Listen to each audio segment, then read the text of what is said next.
pengamatan Pak lokasi di tempat.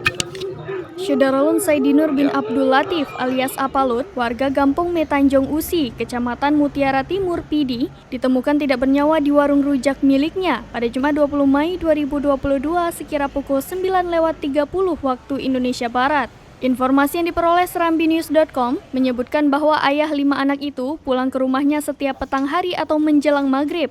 Namun pada malam naas itu, Apalo tak kunjung pulang ke rumah, sehingga pada siang harinya sang istri Nur Hasanah menyambangi tempat usaha rujak di Simpang Usi dan melihat suaminya sudah tidak lagi bernyawa.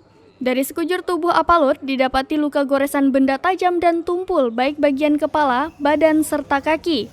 Keluarga menduga Apalot dihabisi oleh orang tidak dikenal atau OTK pada dini hari.